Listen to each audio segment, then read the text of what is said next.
happy to have you here tonight, going through our application preparation series. This is the module number 3, application printing, review, and submission. Our guest speaker will be Dennis van Wormer, and I'll let him start in just a couple minutes. I want you to look on your page and be able to find the mute and unmute on the far left. I need you to find the chat about in the middle of your documents. So if you have comments or questions, please put them in chat as Dennis prepares this or presents this program. And then there's a well, I'm trying to find it here. I guess I don't have it here today. Look for the hand signal to let you know that you need to raise your hand and talk, and we will do that in the reactions section. So Dennis, if you will unmute yourself, and I will stop sharing and you can pick it up. All righty, thank you, Gary. As let me get this sharing started.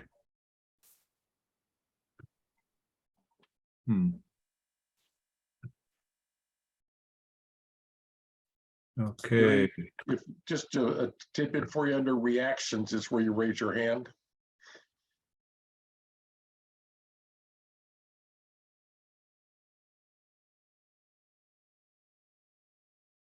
One moment, folks. We have a minor technical difficulty.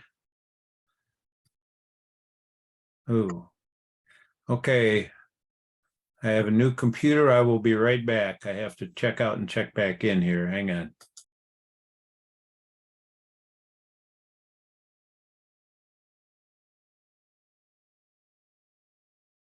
While Dennis is working on the technical difficulties, let me applaud those of you who are encouraging your chapter registrars to participate, and in particular, having them go back and look at the registrar training modules that are being put up on the e-learning part of the website. That's a recording of what we're doing. Last week, I included all the comments afterwards, the questions, and I think those are going to become valuable for future registrars to say, I didn't understand this, but somebody asked the question already. So keep up with the good questions, be a participant in this, and if you've got recommendations for adjustment, we can certainly work on that. This is, I think, the 5th time, maybe the 6th time that Dennis has presented this program, and each time it gets a little bit more thorough. So okay, Gary, I'm back. Okay. You'll have to make me co-host again. Okay. I had to sign back in. Sorry, I have a new computer. I thought I had it all figured out, except I hadn't set up to allow sharing on Zoom. So if you will make me co-host, I think then I can do that then. Okay, as soon as I can find you.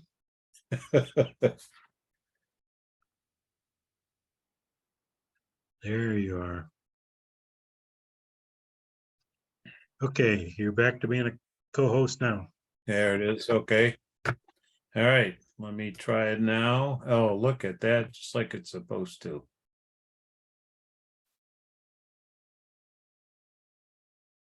Hey, let's see. Hey, hopefully everybody can see. Can you see the title slide now? You're good? Yes. Okay. Thank you. All right. Let's get started. As Gary said, this is the 3rd session, application printing, review, and submission. If you haven't noticed from what I had put in last week for the various sessions, this will be the 3rd. This is the 3rd, and it's essentially the last of the first half of the seminar, where working on the mechanics of submitting an application. We'll go, and this will finish that portion off. The next 3 weeks, we will talk more about the other work, genealogical research, sources, proof arguments, and other topics like that. But this one will get us through the actual mechanics of doing an application. One point I want to make, in case you are not aware of it yet, I know Gary had sent out a lot of emails, but both the genealogy committee policies and the application, what was the application preparation manual, has now been revised and renamed the application preparation guide. They were approved at the fall leadership meeting. They have been published. I know Gary sent them out to a lot of people, but they're also available on sar.web under genealogy resources or under the member pull down menu with forms and manuals.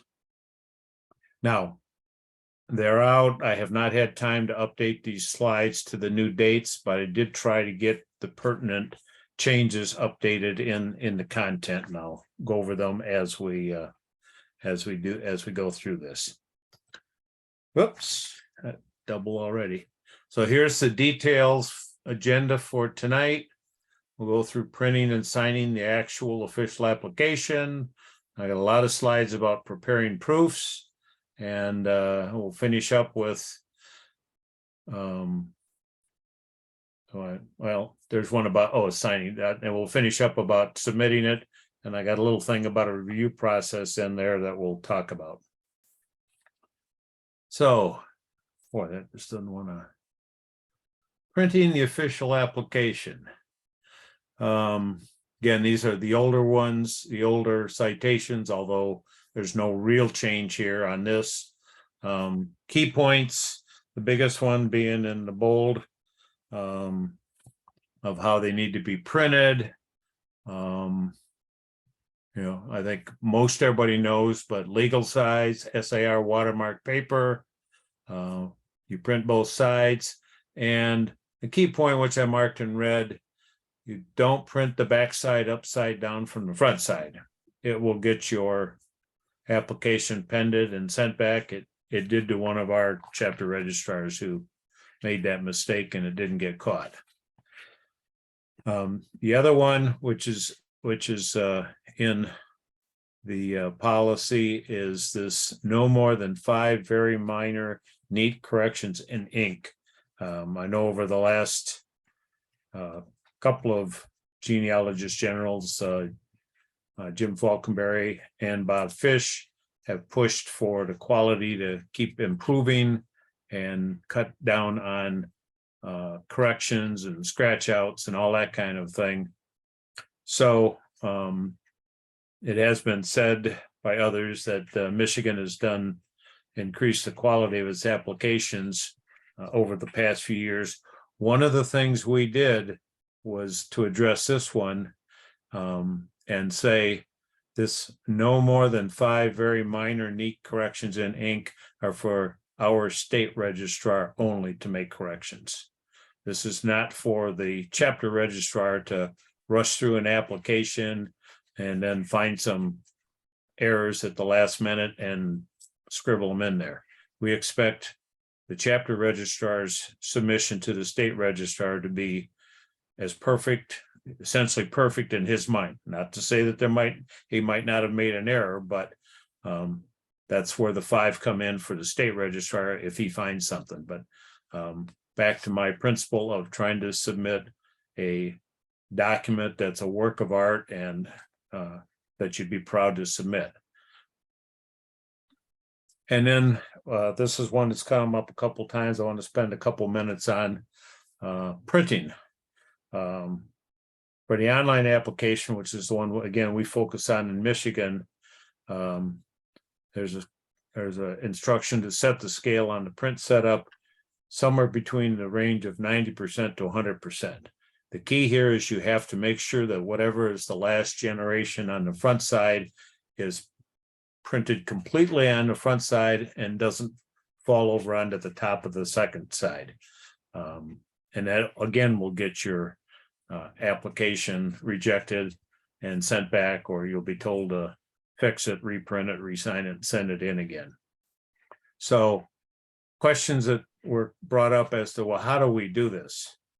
And there's a couple of points here. First, even before how to, I've heard the comment made recently. I think it might have been on a genealogy committee meeting that the online system was created only to work with Chrome, the Chrome browser, and that if you had anything else, it wasn't going to work.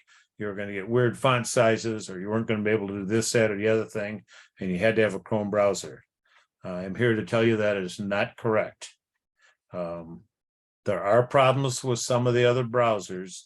I hear a number of issues with Firefox, and I've heard some others, but I'll tell you the point I'm trying to make here is that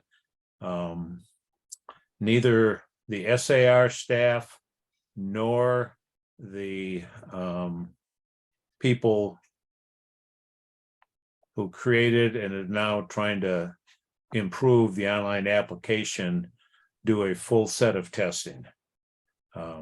They probably don't have the capability to do it, but the point is just because something doesn't work, or just because they say that Chrome is the only one that works, that's because that's the one they do all their testing on. I happen to have I'm a Apple Macintosh guy. I have an iMac computer. I only use the Safari browser, and I have an Epson printer, and mine prints. Not a font size is right. Now, the quirk I have is for some reason it won't let me print over 100%. And that's a quirk, but I can get around it. So let me talk a little bit about how you get around this issue of making sure that your generations have the page break, so to speak, at the bottom of the first page. The 90 to 110% scale option is always your first option. And I find with the equipment I have, that works fine if your amount that you're off is maybe 1 or at most 2 lines of type. You can if it's falling over onto the second page, 1 or 2 lines of type, I can reduce that percentage from 100 down to whatever, somewhere above 90, and it'll pull the rest of that generation back up onto page 1. If likewise, if you have a setup that does allow you to print over 100% and you have just the start of a generation there, you can increase a little bit and fold it over to the second page. That's the easiest way to do it if it works. Now, if that doesn't work, and in my case, in my experience, the point where it doesn't work a lot is when you have several lines of type. You know, up to half of the generation is on the bottom and front of page 1 and the top of page 2. That's a little more difficult. So, but there are things you can do, and this is a bit of a quirk. I agree with that, but it goes with the positive issue of being able to put whatever you need in the reference sections and not have to put something in there that's so abbreviated it may or may not be clear.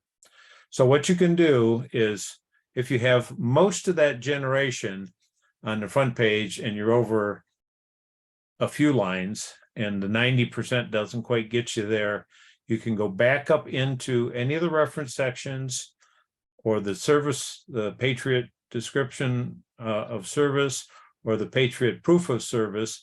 And what I would do is I look for a line that maybe only has 1 word on the bottom line of that reference section. Some generation has 3 lines printed out for reference or that citations, and just the last word goes to the next line. Well, you can go back in there and find some abbreviations, work that a little bit, and pick up that line so that it does not fold over to that last line. That gets you a whole line right there to help out the system. I found that normally that will help in getting it over back to the proper break. On the other hand, if you're trying to make it a little further, you're trying to get that generation that's split across page 1 and page 2 onto the second generation, you can go in and you can add a space at the beginning or the end of some of the reference sections. We generally say don't do that because it just adds extra spaces. But if you extra lines to the computer.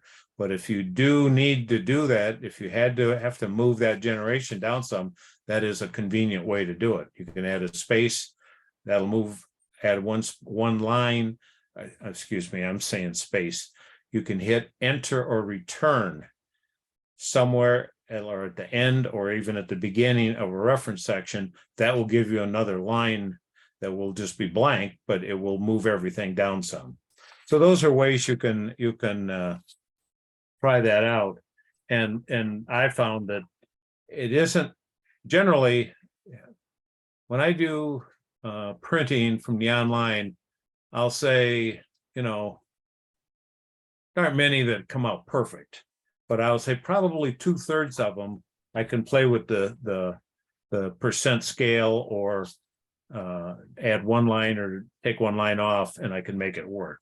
It's generally not a huge problem to do that, but you just have to play with it and figure out what works for you and what works for your system.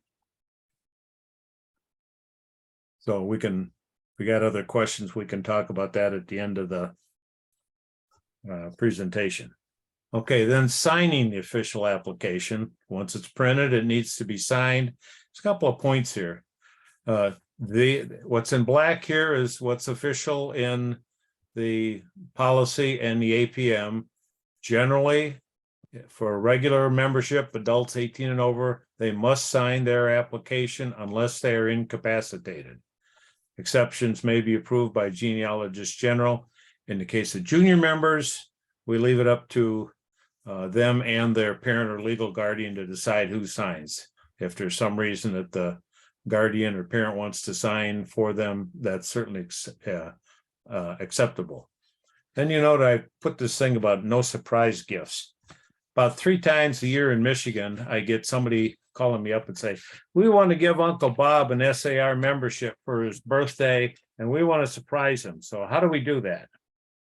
Well, normally I tell them, you also just told me that Uncle Bob's birthday is in 2 weeks, so that's not going to happen, regardless of what you do. But this is in there for a good reason, this statement. If you remember, those have been added for a while. A few years ago, the little attestation statement that the applicant signs at the end, the bottom of the second half or the end of the application, was only a couple of lines, and it was pretty boilerplate and not a whole lot to it. Now it's got several lines and it has legal implications. So I take the position that the proper thing to do is the person who's applying to be the member must sign that document, because he's also claiming, he's stating or attesting that he's meets the requirements, that he's a citizen of good repute, and so on and so on.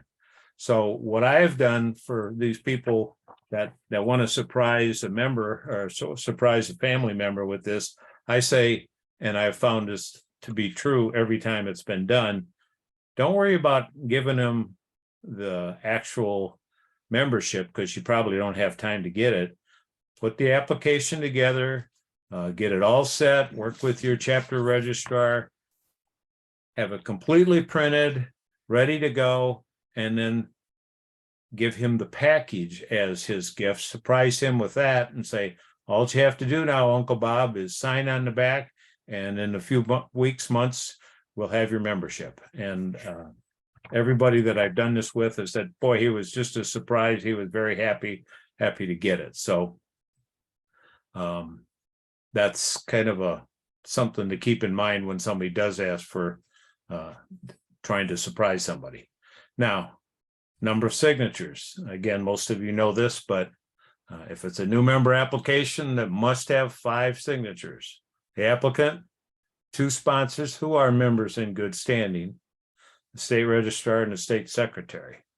A supplemental application only requires signatures of the applicant and state registrar, although as I've passed on to people to pass on to the application committee and whoever's fixing it, for some reason, the online prints the state secretary's spot also, which is not required.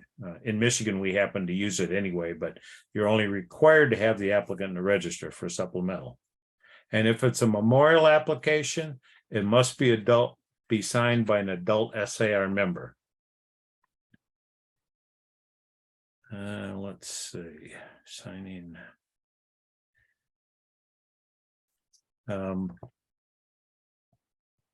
Just go past that. Okay, now, several things here for preparing proofs for submission. Although the application is very important, obviously it's required and it has to meet all the various requirements, including signatures. The proofs, the documentation also have a lot of requirements, and you need to pay a lot of attention to get those, to get them right, to optimize your chance of getting it approved, because the staff genealogist will have what they need and will understand what they were given, and B, to not put in too much or too little or unacceptable proof. So there's going to be several slides on this we'll go through. First, documentation of applicant's lineage itself is required. The non-bloodline information and documentation is requested and encouraged, but not technically required. However, in red there is a change that was made back in July, the July publication of the policies, which now says list on the application only information for which a proof is given. So for all of those who have been told or in the past have submitted an application and put down the wives of the applicant and the non-bloodline spouses and didn't bother to put any documentation in because there was words that said you didn't have to, that is now gone. This is the top priority of whatever you want to say. This is the main requirement. There are some conflicts, such as I don't know if it's on both the PDF and the Word copy, where it still makes a statement about the information is preferred, but you don't have to have documentation. This now supersedes that, and the staff genealogists are in on the understanding and agreement that they will be bracketing anything that comes in without proper documentation, including non-bloodline spouses. So that's a fairly big change that has taken place. Second one, copy the birth certificate. Again, this is pretty straightforward. Actually, there was a bit of a kerfuffle, whatever that means, a while ago, a few months ago, where they added that the gender had to be male, and some people took that to think that that was a brand new requirement. That requirement, I went back and checked. I think it goes back to somewhere like 2017, when the trustees and the genealogy committee and everybody made that a requirement. It just had never made it into the policies until I think it was March of this year or something like that. So that is required. There's no doubt about it. There is some information in the APM if you have a special case, such as a baby's name is not on the birth certificate, or the spelling that the applicant uses is different than what's on the certificate. Like some of these other things, basically you would have to show a couple of things to say that, yes, to prove this is the same person. Now, this is separate from the issue of you can also have the name on your certificate be different, or be, not be something other than what's exactly on your birth certificate. But if you have to have documentation to prove that the applicant is the person that's specified on Generation 1 birth certificate. And then this is one that we'll go through several times. About each piece of documentation must contain the entire image of the document. I find this to be an issue, especially when somebody has thought that they've done all their research before they come to us to get an application done, and they say, okay, here's all my stuff, and you got a half a page here, you got a page that's been partly blown up, and it's been blown up and you can't read some pieces of it. It's got to show the entire image. This should be your basic marching order. Show the entire image of the page or the document on one sheet of paper for proof. And then there's all sorts of options. If a part is hard to read, too small, you can blow up that section and print it on the reverse. And again, all documents, not just census, we'll talk about census, but all documents should be oriented properly, portrait of landscape, to maximize readability. Let's see. All documents must be readable. And you'll see that term in the new application preparation guide is legible as opposed to readable. Dave Cook, who's the chairman of the APM subcommittee and led a group of us to revising it and coming up with the application preparation guide, did a great job and spent a lot of time trying to make sure that the APG now is better organized, more understandable, and properly written. So readable, it's going to say legible in the new one. Again, part of that was on the previous page. You can try blowing up a section and print it on the reverse. Hopefully, if you do many of these, what I do a lot with these things is I make all the documents a PDF, and then I have Acrobat Pro, and I could take that document and it has tools for contrast, exposure, and things like that to get the optimum legibility of the document. And it helps an awful lot in some documents that were very either not properly photoed or just kind of light anyway type of thing. So your goal here always is to make sure that the staff genealogist can read it and get the proper information off of that document to approve that application. Same thing with enlargements or superimposed images. Do not put them on the same page, meaning on the same side of the sheet as the full image. You have to have a full image on the front with nothing covering it up, nothing obscuring it. Any of these kind of things, put on the back if you have to have them. The other one that some people are confused with or not sure of is it does say in the APM and the policies that you can submit documentation on either 8.5 by 11 or 8.5 by 14. It is acceptable, but it's not preferred. The staff genealogists have several times specifically requested that if at all possible, submit all the documentation on 8.5 by 11. Just makes it easier for them to deal with it and easier to go through copies and scanning and all that kind of thing. Legal, if you do get a DAR record copy when you purchase that, it technically comes to you in the link as an 8.5 by 14. You can run it by 8.5 by 14.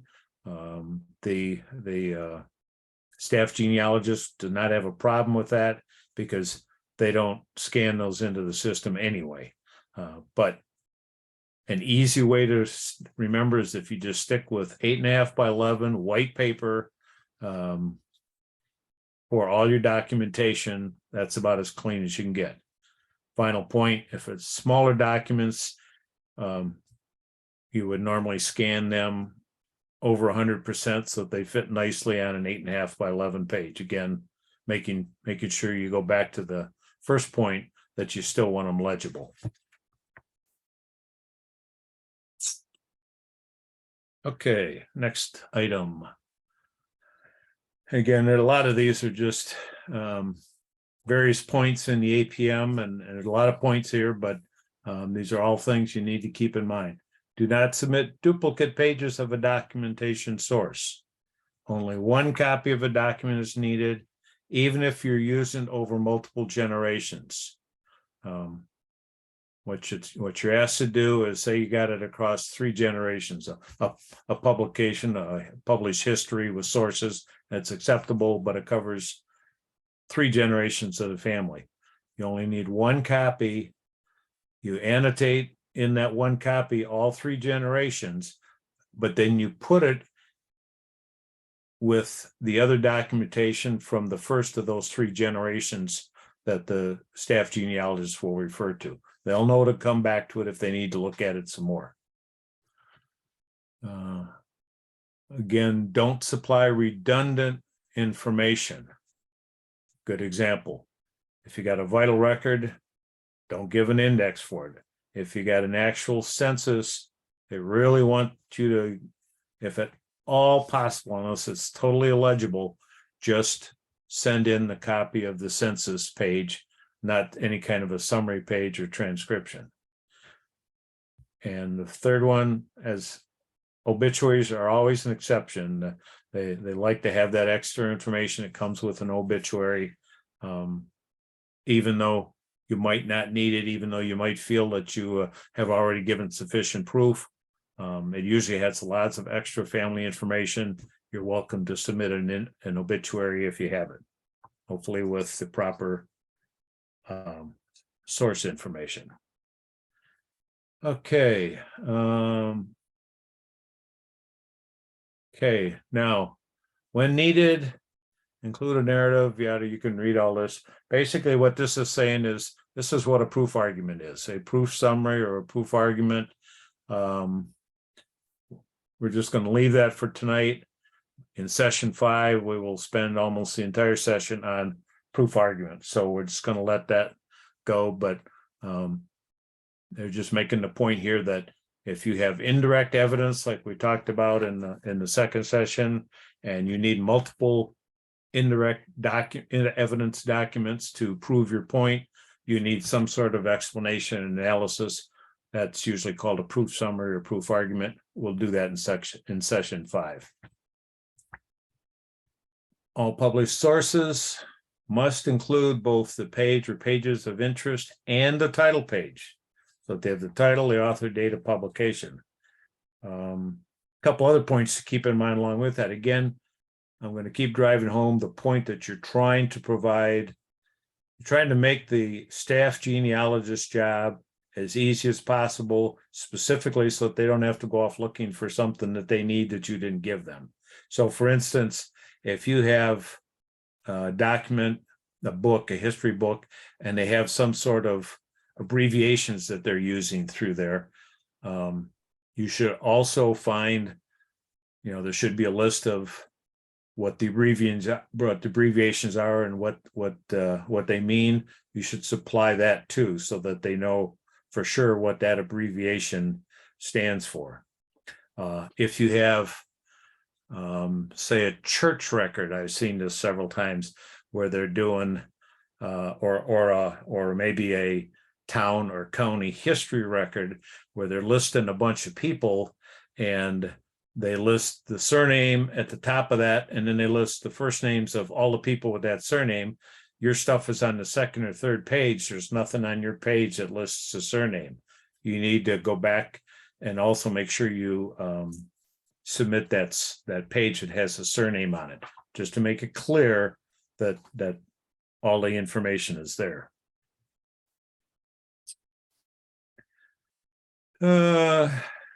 Bottom, full transcriptions, preferable to abstracts, and they still need the proper source of information. Kind of what we talked about before. The actual document or image is best. If you can't get that, a transcription, an actual transcription of the information is second best, and abstract is least best. Sorry about that. Third. Okay, this one is another one that this area is another one that takes a little bit of discussion, and that's when you have females in the bloodline. And again, you need to prove the lineage and prove the linkage, but you have this minor detail often of their married name not being the same as their maiden name, which is not an issue with the men. So we got a couple of things, and we have some remarried wives, widowed, that kind of, widowed or divorced. So these are in both. The wording here comes out of the APM. I'm going to just walk you through the actual policy as you're looking at this. 3.6001B. Again, you can find that in there, and there is a change in that as of fall leadership. So the first point in 3.6001B, which is titled Women, is the maiden name is stated if proven. Fairly straightforward. If you know the maiden name, and that's the name you should be putting on most of the women in the lineage. However, before fall leadership, there was also a statement right after that said, if it is not proven, you would enter a hyphen, question mark, hyphen after the first name. Well, that wasn't used hardly at all. There are a number of reasons, both for what we have now and where we're going with digital information, that made that a poor thing to do. And it doesn't match what we say in general, which is if you don't know the information, be it a name, a date, or a location, you just leave it blank. So that statement about the hyphen, question mark, hyphen was taken out, and it now says in total, the maiden name is stated if proven. Nothing should be added if it is not proven. So if you don't know the maiden name or can't prove it, you just put in the female's first name and leave it, the surname, blank. And I'll add a tip here, including this applies, as do other things, when you're using DAR record copies. There are a number of things that are done differently, the way they're worded or entered in DAR applications versus SAR. This is one of them. In DAR, if they do not know the woman's maiden name, they'll put in first name and then a capital X. So you're using somebody's DAR record copy, and you use a generation, and you get to first name Sally, X for maiden name. Do not put in the X, even though it's in the DAR record copy. You would put in the first name and then leave it blank. You would never put in the surname of her husband of that generation, unless for some reason it happens to be her maiden name also. So you would not put in her married last name just because you didn't know the maiden name, for instance, or because you thought it should be there. Then we get to the one that's the current big issue going on. And that is partly in here. It says, so what if a woman is widowed or divorced at the time of her marriage? What it says in the policy right now, if a woman is widowed or divorced at the time of her marriage to an ancestor and her previous married name is known, her name is preceded by Mrs. MRS period on the application, and the surname of her previous husband is stated, sorry about the phone, and if her maiden name is also proven, it is stated in parentheses. For example, Mrs. Rachel Doe in parentheses Rowe. That would be how it says to put it in there. This has been a big issue because not only are we getting into other characters, we specifically say if you put something in parentheses, that means it's wrong or unproven. And then we're telling you to put in something in parentheses. So the APM subcommittee and even the genealogy committee have spent a lot of time, and they're still trying to decide how are we going to identify maiden name versus married surname in this specific instance. Stay tuned. We don't know what that answer is yet. And then just because it fit on here, proof of the Patriot ancestor was the next one in line. If you're not citing a previously approved SARDAR application, the proof of service using acceptable sources must be provided. You have a choice, and we showed it the other time where you could say for proof of service, DAR running change. I'm sorry, record copy 123456 dash Patriot's name, cites pension number, Massachusetts soldiers and sailors, whatever. If you say it with that whole phrase that you're citing it and then put what's in the record copy, you're done. If you don't say cites, or you don't actually have, if for some reason that source is not acceptable, or you don't have a record copy, you have to put down the pension number or Pennsylvania Archives, whatever it might be, and you have to put in the appropriate copies of those pages, just like you would any other source. It's not up to the staff genealogist to go look up for them, even though they're a well-known source. Okay. Okay, now some various other ones. Census records. I mentioned some of this before. The entire census page must be shown so the data can be evaluated in context. They want to see the header up at the top that says this is the 1880 or the 1910 census for such and such a state, such and such a county, such and such a town, page number so and so, recorded on such a date, and then the entire page of entries, not just the 2 or 3 that you need or that you're concerned with. Show the entire one. If it must be enlarged, you can take a screenshot of the portion that you want to make more legible and enlarge it, work on it with PDF tools, contrast, exposure, whatever, and print it on the back. Just doing a transcription or printed summaries are not acceptable. Now that's what says that. I'm not sure that they won't accept it if you have a very poorly readable or legible census. What I advise my guys to do is, if you do the best you can and you're not sure that it's still going to come out right, especially say you've gotten it from ancestry.com or something like that, and it's not readable on the full page, and you've blown it up and done everything you can, and it still may not be very readable, or you're not sure, then I say, okay, print the ancestry.com transcription and just toss it in there for the staff genealogists. I don't know if they throw them away or if they actually use them, but I'm still trying to give them everything we can to help them out. If the actual image is readable, don't waste your time or their time with a transcription. Final point, census images printed in the correct orientation. It was usually portrait for 1850 to 1880, landscape thereafter. And let's see. And I'll just mention the point again that we've talked about before, 1850, 60, and 70.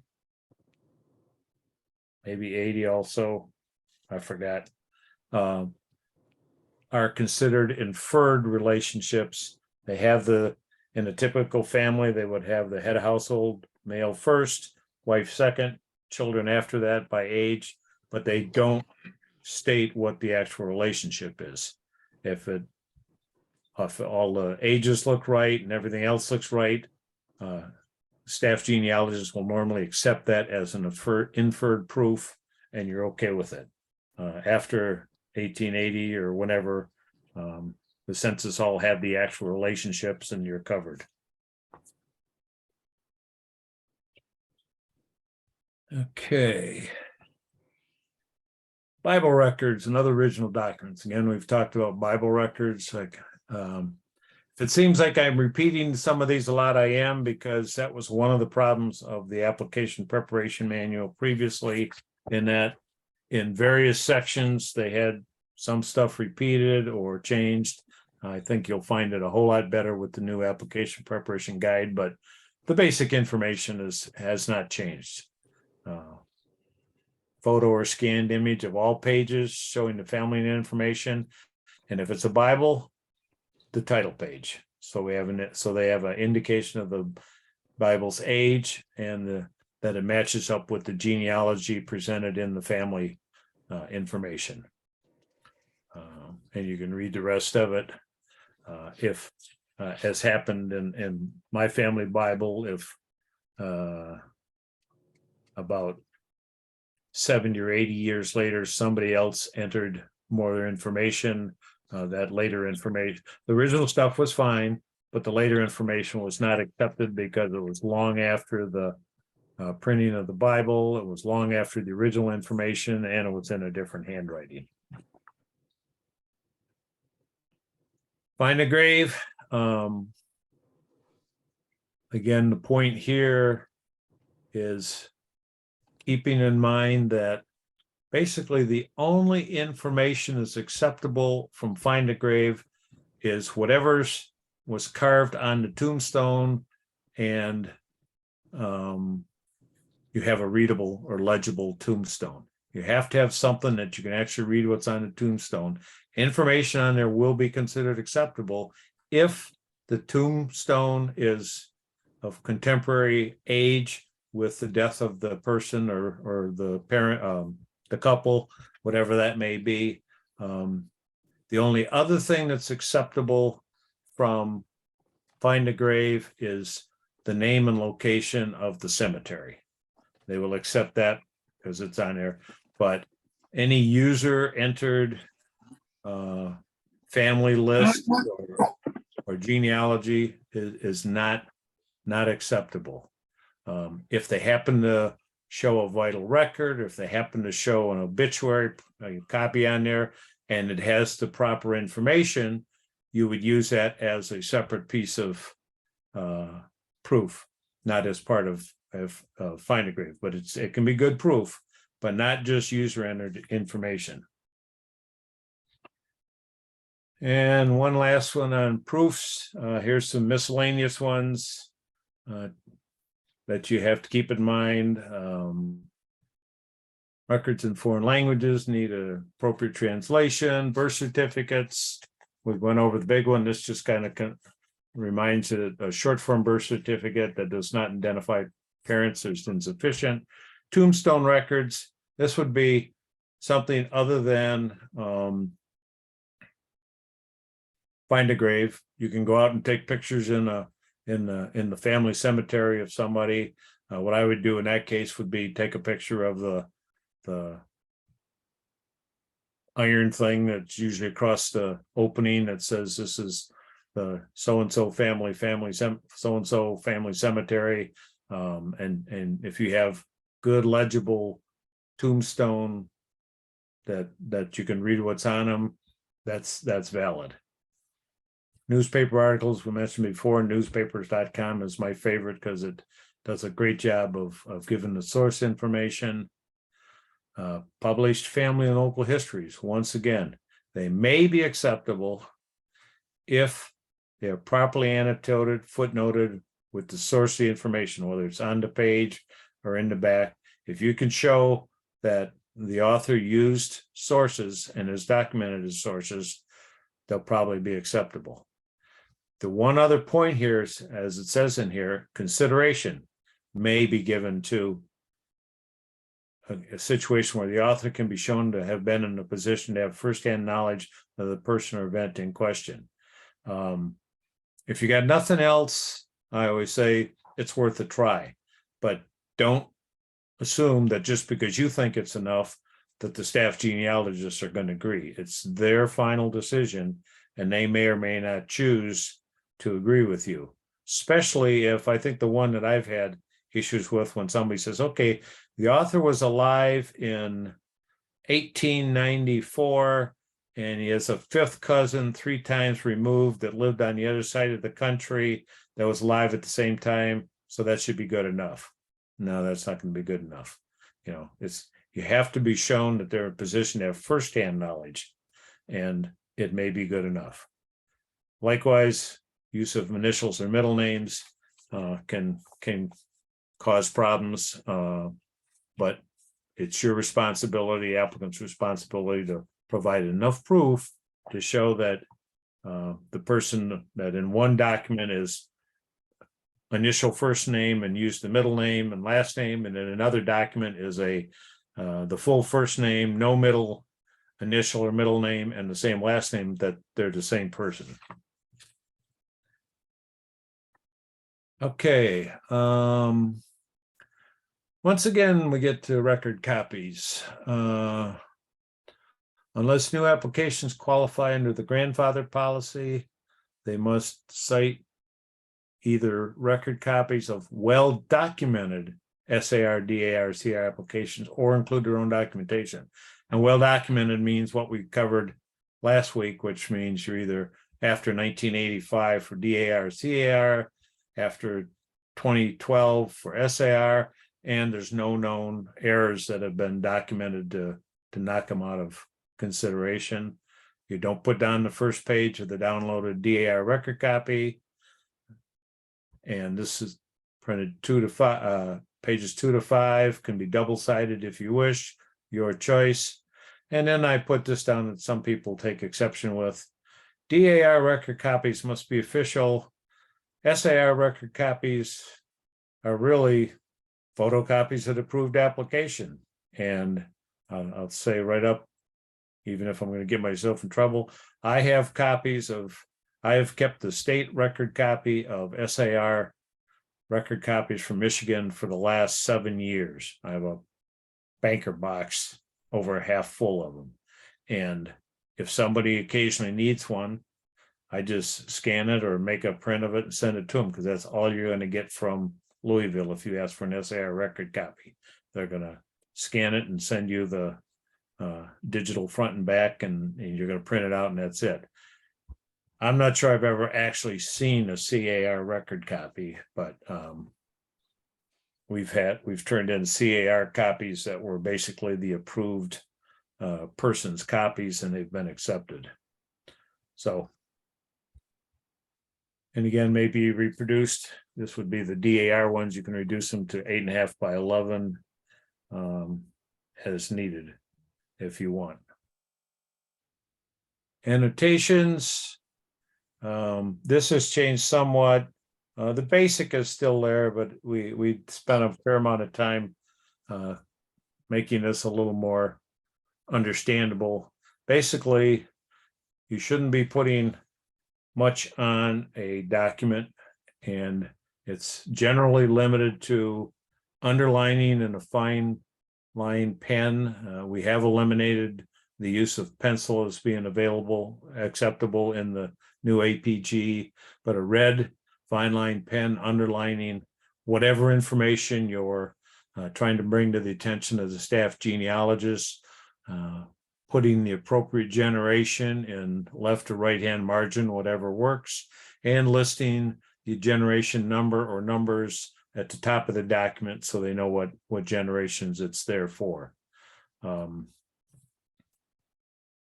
the case of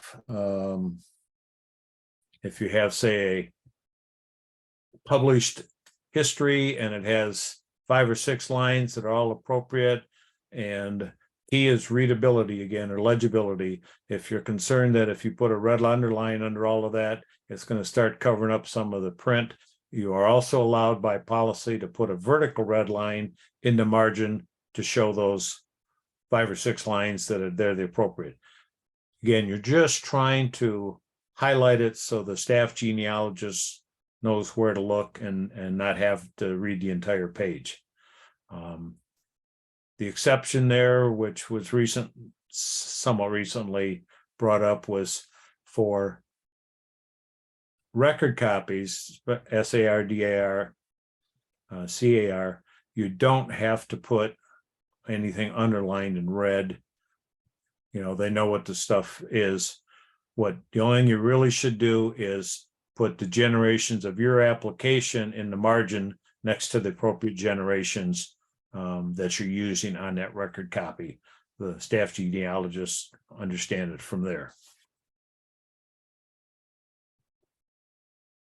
Okay, copying proofs. Again, some redundancy. I'm trying to make sure it's covered. All pages of documentation should be 8.5 by 11 white paper if possible.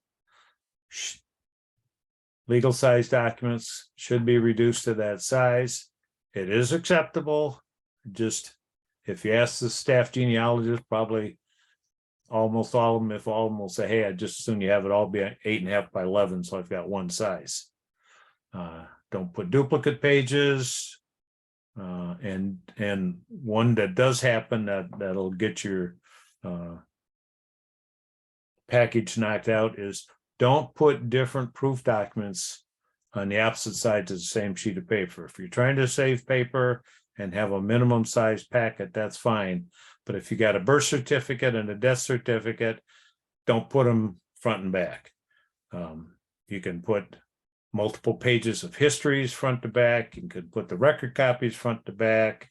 You can put a census record with a blow up front to back. But if you have single sheet, single page documents, keep them single page when you print them.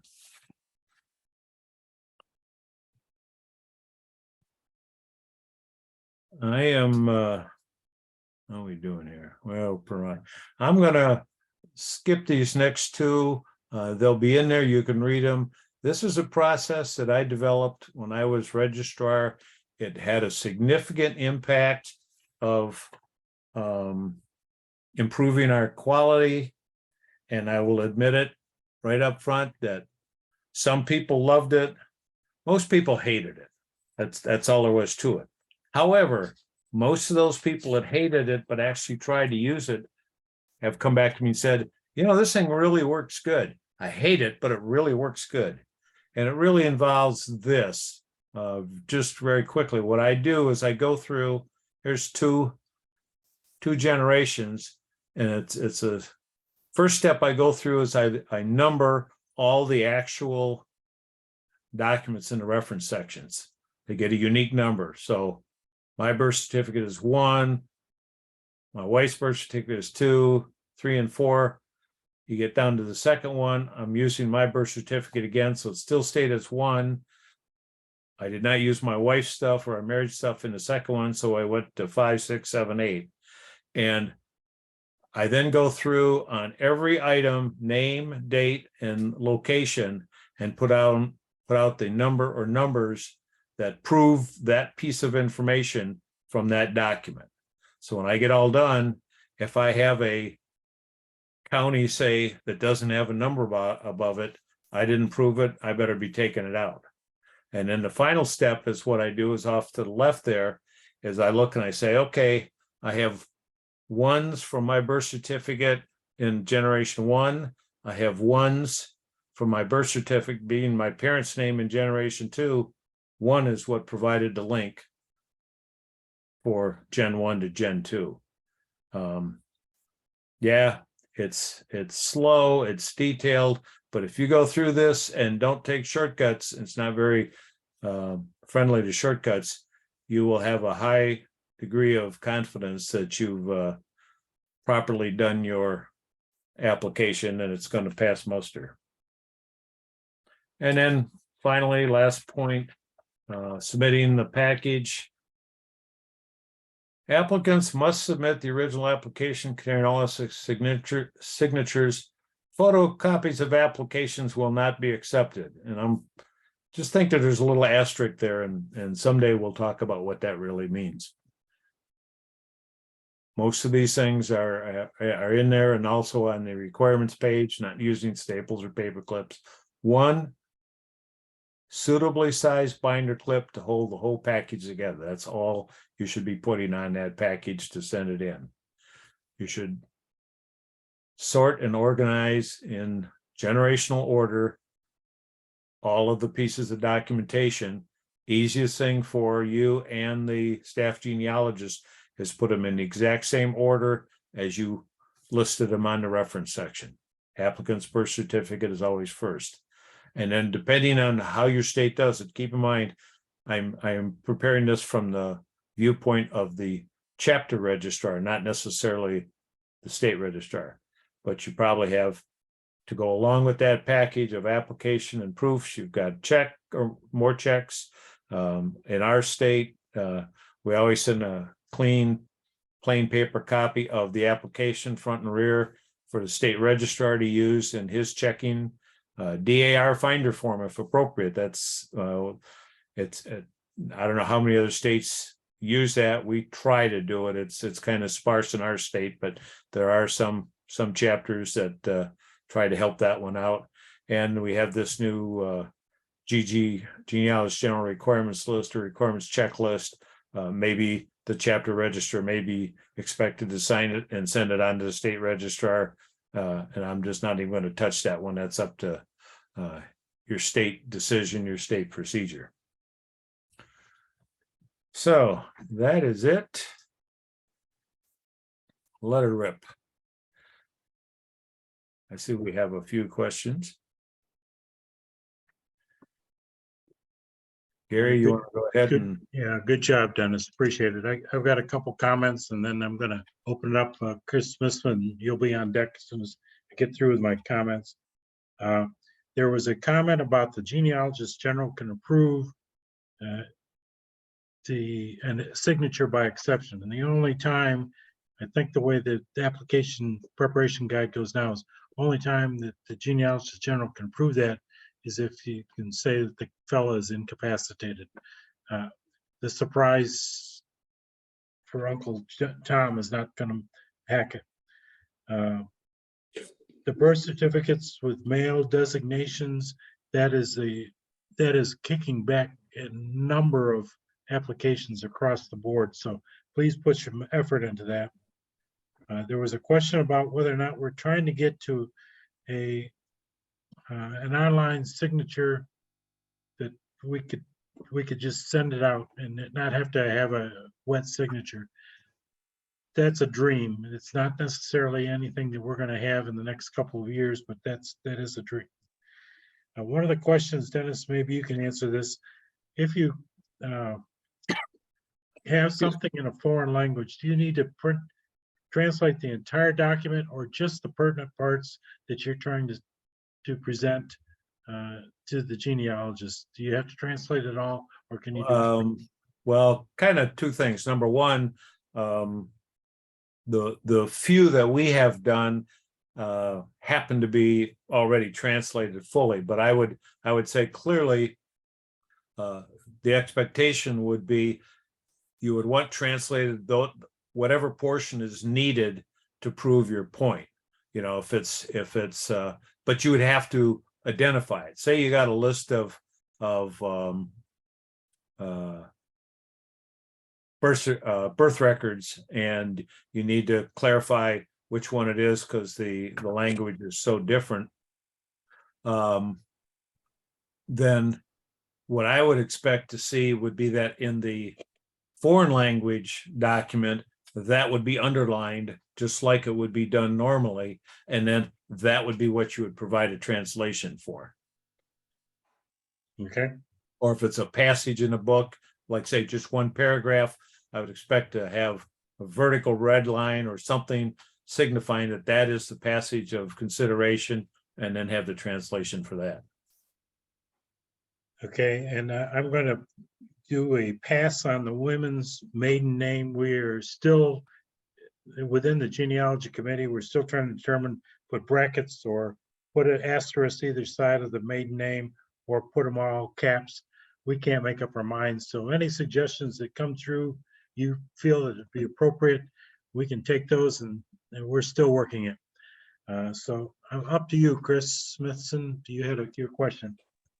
Yes, actually, two things. For those of you on the call, this is my first night on this, and I'm the registrar for Hawaii. I'm also past registrar for Maryland. I'm also the one that started the SAR